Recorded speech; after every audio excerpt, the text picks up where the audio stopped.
تمہاری بھلائی کے لیے، خیر خواہی کے لیے بہت حریص ہے، بہت زیادہ تمہارے لیے بھلائیاں چاہنے والے۔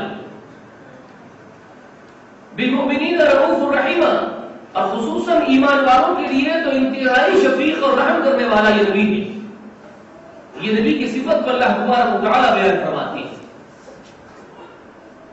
کس قدر یہ تڑپ آپ کے اندر پائی جاتی تھی اس کو سمجھنا ہے، اور اپنا جائزہ لینا ہے، یعنی اپنے آپ کا ہم کو جائزہ لینا ہے کہ نبی علیہ الصلوۃ والسلام کی جو تڑپ ہمارے لیے تھی، جو ہمارے لیے تڑپتے تھے، کہ کیا ہم اس تڑپ کا حق بھی ادا کر سکتے ہیں یا کر رہے ہیں؟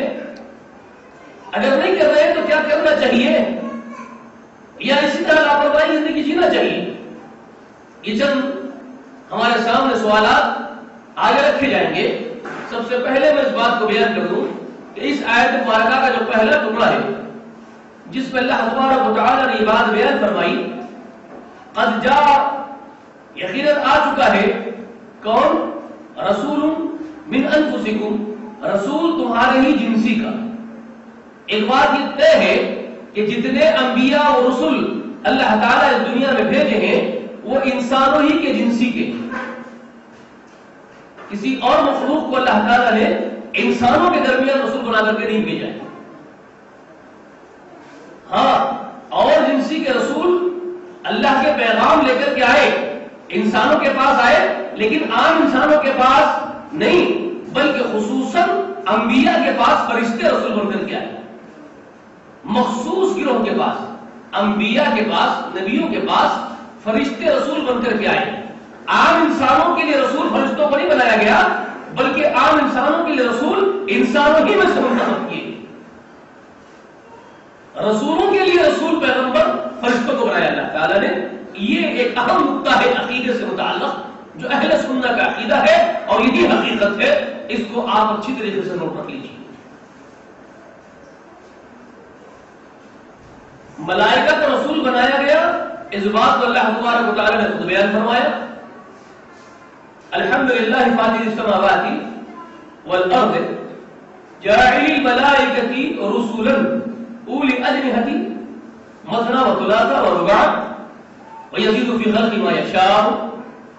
اللہ تعالیٰ بیان کرتے ہیں سورہ فاطر کی ابتدا میں، تمام تر تعریفیں اس اللہ کے لیے خاص ہے جس نے ساتوں آسمان اور زمین پیدا کیے ہیں، اور جس نے فرشتوں کو رسول بنایا ہے، دو دو تین تین چار چار پر والے، اور اللہ اپنی خلقت میں چاہتا ہے اضافہ کرتا ہے، جو چاہتا ہے بڑھوتری کر دیتا ہے۔ فرشتوں کو اللہ نے رسول بنایا، کن کے لیے؟ انبیاء تک اللہ کی وحی کو پہنچانے کے لیے۔ جبریل امین رسول بن کر کے وحی لے کر کے انبیاء کے پاس آئے، اور انبیاء کو اللہ تبارک و تعالیٰ نے منتخب کیا انسانوں کے لیے۔ اللہ تعالیٰ سورۃ الاعراف کی 35ویں آیت کریمہ میں انسانوں کو خطاب کر کے فرمایا، یا بنی آدم اما یأتینکم رسول منکم، اے آدم کے بیٹو، جب بھی رسول تم ہی میں سے تمہارے پاس پہنچیں گے، تم ہی میں سے۔ اور ہمارے نبی علیہ الصلوۃ والسلام کو اس دنیا میں اللہ تعالیٰ نے جو بھیجا ہے، یہ اللہ کی بہت بڑی نعمت ہے۔ نبی محمد رسول اللہ اللہ کی عظیم ترین نعمت ہے، یاد رکھ لیجیے۔ خود ذات گرامی نبی علیہ السلام کی، نبی علیہ الصلوۃ والسلام کا وجود، نبی علیہ الصلوۃ والسلام کی ذات مبارکہ انسانیت کے لیے ایک بہت بڑی نعمت ہے، اللہ کا عظیم احسان ہے۔ اللہ تبارک و تعالیٰ نے اس عظیم احسان کو کئی جگہ جتایا۔ سیدنا نبینا ابراہیم خلیل الرحمن علیہ الصلوۃ والسلام نے کعبۃ اللہ کی دیواروں کو اٹھاتے ہوئے اپنے فرزند اولا کو لے کر کے، پہلے بیٹے کو لے کر کے آپ نے کعبے کی تعمیر کی تھی سیدنا اسماعیل علیہ السلام کے ساتھ۔ تو کعبۃ اللہ کی تعمیر کے وقت آپ ابراہیم علیہ السلام نے دعائیں کی تھی، فرمایا تھا پروردگار اس شہر کو امن والا بنا، یہاں کے رہنے والوں کو پھلوں کی روزی دے۔ اسی دعا کے اندر آپ نے یہ بھی مانگا تھا، ربنا بعث فیہم رسولا منہم یتلو علیہم آیاتک وَيُعَلِّمُهُمُ الْكِتَابَ وَالْحِکْمَةَ۔ اور انہوں نے کہا تھا کہ پروردگار انہی میں سے ایک رسول ان کے بیچ پیدا فرما، ان کے بیچ مبعوث فرما، جو تیری آیتیں پڑھ کر کے ان کو سنائے، ان کو پاک کرے، ان کو تیری کتاب و حکمت سکھائے۔ اللہ تبارک و تعالی نے ان دو بزرگ نبیوں کی برگزیدہ بندوں کی دعا کو قبول کیا۔ ہزاروں برس کے بعد وہ دعا کا مظہر اس کائنات میں وجود میں آیا۔ کس کی شکل میں؟ ہمارے آقا علیہ السلام کی شکل میں۔ تو اللہ تبارک و تعالی نے مکے والوں پر اپنا احسان جتاتے ہوئے فرمایا کما ارسلنا فیکم رسولا منکم یتلو علیکم آیاتنا ویزکیکم ویعلمکم۔ اللہ تعالی نے فرمایا کہ جیسے کہ احسان کو یاد کرو، جیسے کہ ہم نے تمہارے بیچ میں تم ہی میں سے ایک رسول کو پیدا کیا ہے، مبعوث کیا ہے، جو تمہیں ہماری آیتیں پڑھ کر کے سناتا ہے، تمہیں پاک کرتا ہے، تمہیں کتاب و حکمت سکھاتا ہے، تمہیں وہ باتیں سکھاتا ہے جو تم نہیں جانتی۔ اللہ نے انسانیت پر اپنے احسان عظیم کو جتاتے ہوئے یہاں بیان فرمایا کہ تم ہی میں سے ایک رسول بھیجا۔ اسی احسان کو سورۃ توبہ کی آیت مبارکہ میں اللہ نے بیان کیا لقد جاءکم رسول من انفسکم، یاد رکھو انسانوں، یقیناً تم ہی میں سے تمہارے پاس تمہاری ہی جنسی کے وہ رسول آ چکے ہیں، عزیز علیہ ما عنتم، جس پر تمہاری مصیبتیں، تمہاری تکلیفیں بڑی گراں گزرتی ہیں۔ تمہاری مصیبتوں سے، تمہاری تکلیفوں سے، تم کو پہنچنے والے عذابات سے اس نبی کو بے انتہا تکلیف ہوتی ہے۔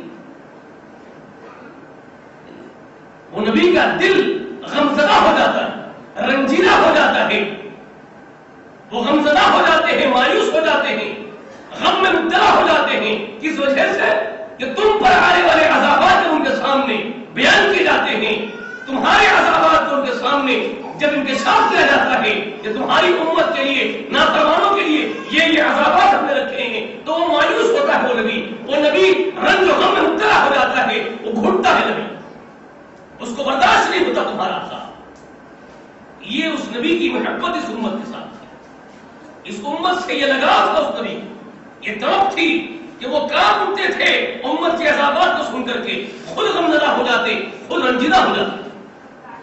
اس کی گواہی اللہ نے جانتا ہے۔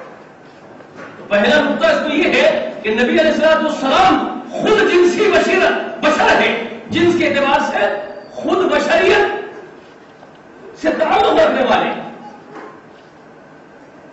آپ خود بشر تھے، اس لیے آپ کو بشریت کا درد تھا۔ آپ عذابات کو سنتے کہ میرے امتی جو میرے اپنے ہیں، جن کی مثالیں میرے بھائی بندوں کی ہیں، میرے اولاد کی والد ہے میری امت، اور نبی علیہ السلام کو اللہ تعالیٰ نے خود باپ داخل قرار دیا امت کے لیے۔ بلکہ آپ اور ہم اس بات کو جان لیں کہ باپ کی محبت ایک عارضی محبت ہے، نبی کی محبت ایک ابدی محبت ہے۔ باپ اگر کافر ہو تو دنیا ہی کے اندر وہ محبت ختم ہو جائے گی، آخرت میں کام نہیں آئے گی، لیکن نبی کی محبت دنیا میں بھی ساتھ دے گی، اخروی زندگی میں ساتھ دے گی۔ باپ پر بھی مقدم ہے نبی علیہ السلام کی محبت۔ اللہ تبارک و تعالی نے خود اسی اصول کو قرآن مجید میں بیان کیا۔ ہم جانتے ہیں، سنتے ہیں، قرآن مجید پڑھتے ہیں، مگر بہت کم لوگ ایسے ہیں جو اس پر غور و فکر کرتے ہیں۔ اللہ تعالیٰ نے فرمایا النبی اولیٰ بالمؤمنین علی انفسہم، نبی کی ذات گرامی، نبی علیہ السلام کا وجود مومنوں پر اپنی جانوں سے بھی مقدم ہے، اپنی ان کی خود جانوں سے بھی زیادہ مقدم ہے نبی علیہ السلام کی ذات گرامی۔ وہ ازواجہ امہاتہم، اور وہ نبی کی بیویاں امت کی مائیں ہیں۔ کیا معلوم ہوا؟ نبی باپ داخل، باپ کے قائم مقام ہے، نبی کی بیویاں امت، ساری امت کی ماؤں کے قائم مقام۔ اسی لیے اللہ کے رسول اسی اصول کے تحت، اسی ضابطے کے تحت جو کتاب اللہ کا ضابطہ ہے، کتاب اللہ کے کلام کے ضابطے کے تحت یہ بات ارشاد فرمائے تھے، جس کو انس بن مالک رضی اللہ تعالی عنہ عمر بن خطاب رضی اللہ عنہ بیان فرماتے۔ اللہ کے رسول نے فرمایا تھا کہ تم میں کا کوئی ایک آدمی بھی اس وقت تک کامل مومن نہیں ہو سکتا ہے جب تک کہ میں اس کے نزدیک